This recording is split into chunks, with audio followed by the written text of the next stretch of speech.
selalu nasib saya itu dan juga tokoh seperti Gunawan Muhammad itu kan mestinya hanya penulis, tapi suruh baca juga gitu loh. Jadi saya mau membaca, tapi karena saya itu penulis, maka saya akan dibantu oleh seorang anggota Samoko juga, saya kira lulusan ini, untuk membaca bersama saya gitu. Ya, saya silakan siapa?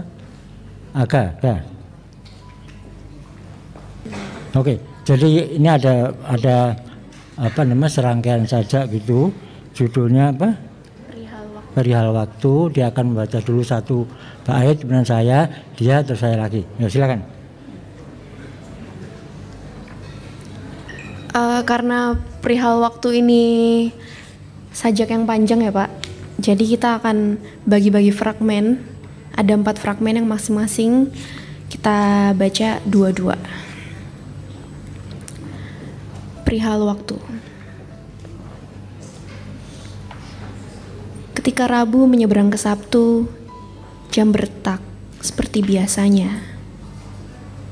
Dan Sabtu harus segera bersiap untuk menjelma Rabu.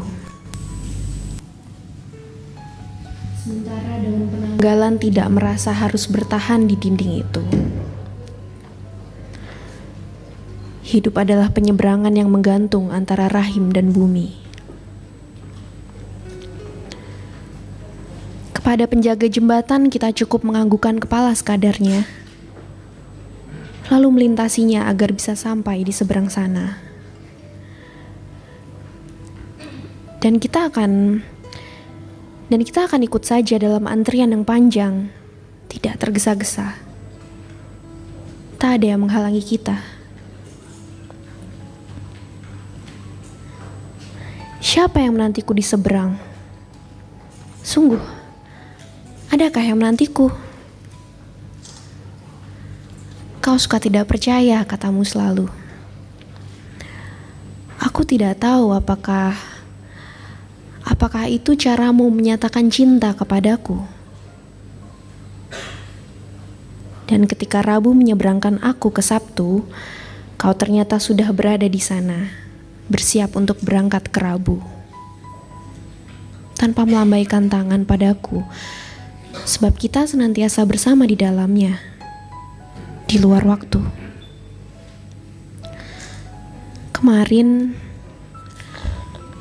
Kemarin, kini, dan besok gemercik mengalir di sela-sela batu di atas jembatan penyeberangan itu.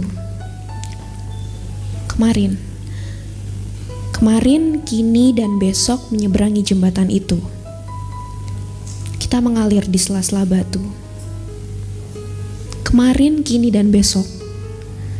Kemarin, kini, dan besok bermuara di samudra yang sejak dalam rahim ibu telah menciptakan alun dan gelombang jauh di dalam diri kita.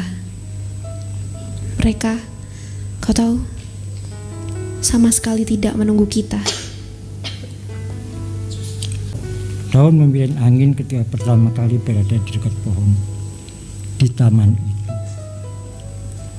Tapi anak-anak kita sejak semula sama sekali tidak memasalahkannya. Mungkin memahami, mungkin tidak. Barangkali pernah mendengar tentang itu, barangkali juga tidak. Apa bedanya bagi kita? Anak kita yang tak pernah bertanya ini hari apa, juga tak pernah bertanya kenapa mereka berada di sini di antara kita. Ia tidak pernah melihat ular itu. Hanya angin yang mungkin bisa kembali ke sana. Kita tidak. Apapun tidak. Barangkali malah menolak. Ia telah kau ajari untuk berterima kasih, untuk senantiasa menyalami Rabu yang berpusing di rumah ini. Dan ia memang mengucapkan, terima kasih Rabu, jangan kau ganggu kami. Kau telah mengajarinya begitu. Ia tak mempedulikan angin yang memilin rambutnya sampai dipilin daun. Ditendangnya bola itu dan kita yang bertahan di atasnya bergoyang-goyang mengelilingi matahari. Terima kasih Sabtu. Kau telah mengajariku untuk mencintai Rabu. Itulah yang dikatakannya setiap kali pulang sekolah. Tetapi sejak milik satu-satunya itu telah menguburnya dalam besok yang tak akan bisa kita gali. Kita telah sepakat untuk menjadi bidadari dan malaikat agar ia tak mengenal kita. Biar ia cium putri yang tidur di tengah hutan, agar tujuh kurcaci itu bersorak. Biarlah anak itu, pangeran itu, bisa mensyukuri dirinya yang telah berhasil menggerakkan lagi jarum jam. Sang dalang sudah menaruh kembali boneka-boneka kulit itu di kotak.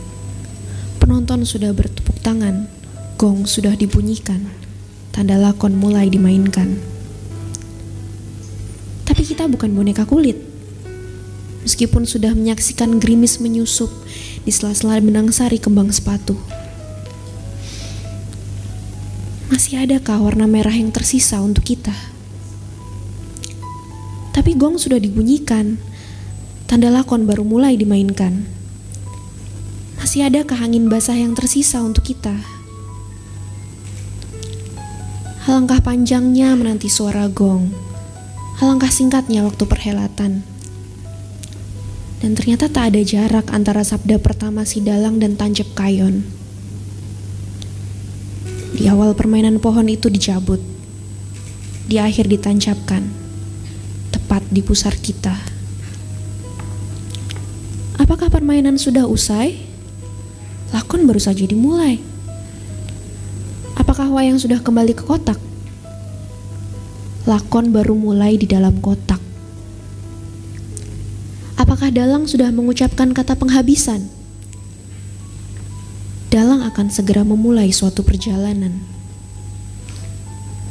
Gong sudah dibunyikan. Begitu pendek lakon, begitu panjang menunggu sampai selesai permainan. Sisa gerimis yang dikembang sepatu tak lagi mengirimkan angin sejuk, karena kita sudah di dalam kotak, ditata rapi. Dan tak ada lagi dalang. Kita harus memulai sendiri suatu lakon, setia menunggu suara gong, menyusur waktu yang akhirnya sejak lama sudah diramalkan.